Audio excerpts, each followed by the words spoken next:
This is the COMA Girl Daily Podcast, written by Stephanie Bond.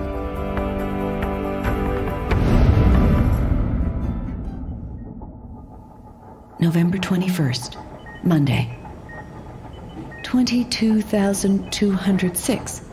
22,207. The door opened and someone made their way inside with a limp. No, a cane. At first, I thought my dad had graduated from his crutches. Then I caught a whiff of feminine-scented soap. Anyone in the vegetable patch awake? It's Audrey Parks, our former ward mate who had awoken from her coma only to find life outside even more harrowing. Our 2 previous reunions had not gone well. During the last visit, Audrey had urged Jill Wheatley to give up and die, and Jill had done just that. Audrey had been so adversarial and cruel, hinting we each had serious ailments our doctors were keeping from us, that she had to be forcibly removed. I'm a little surprised Teddy had let her come in, but perhaps he wasn't working, or she had slipped by him.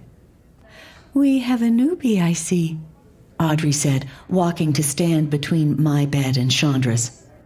"I heard you did this to yourself playing a video game?" She gave a harsh laugh. "And I thought wrecking on water skis was lame."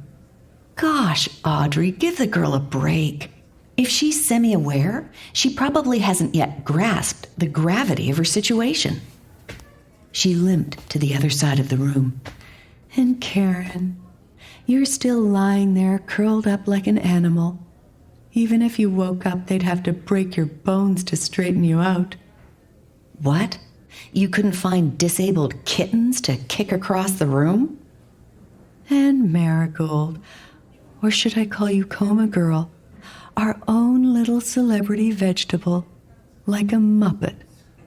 And you're pregnant with another little vegetable because you don't honestly think this kid is going to come out normal, do you? I strained to lift my foot for one good kick, just one. But no. Besides, bizarrely, it seems as if that's what Audrey wants. A physical altercation. To hit and get hit back. To feel pain.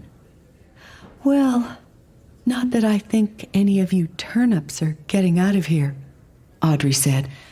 But if you do, just know you're going to spend most of your life right back here in the hospital to fix all the little things they didn't even know went wrong until you wake up and tell them. Between not being able to work and all my medical bills, I'll be in debt the rest of my life. I have no friends, no social life, and I'm not allowed to drive because I could have a seizure at any time. Why are you here, Audrey? Because you feel picked on by God and you want to pick on someone too? Anyway, she said, her tone and mood changing as if someone had turned off a switch. I really just came to say goodbye.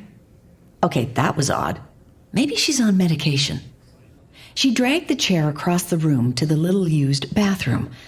I wonder if she plans to sit and glare at us all evening. Suddenly, I heard the chair squeak, then topple over, and the scrape of shoes and hands, then the grunts of Audrey gasping for breath. With dawning horror, I realize she's trying to hang herself from the bathroom door. And from the choking sounds she's making, if someone doesn't intervene soon, she's going to succeed.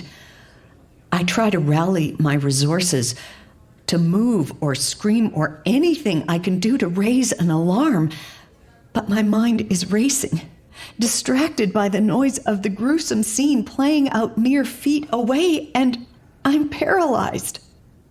The door opened. Thank God. The cavalry.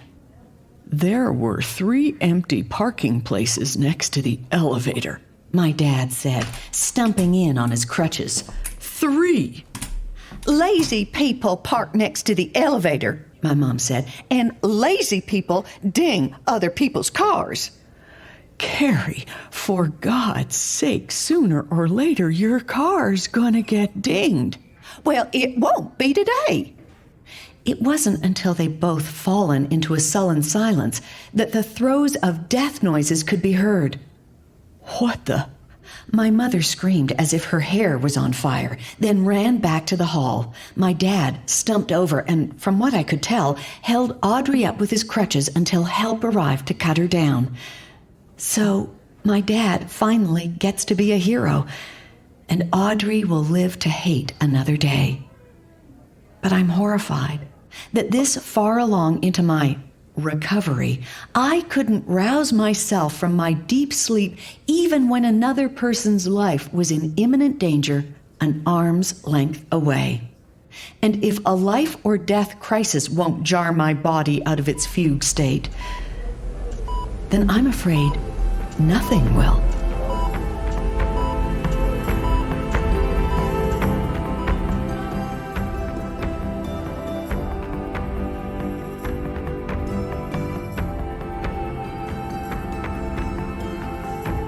Hi, this is Stephanie Bond, author of the Coma Girl Daily podcast. Do you have a favorite character in the Coma Girl story? Share your opinion with other Coma Girl fans in the Facebook group. The link is in the show notes. Thanks for listening.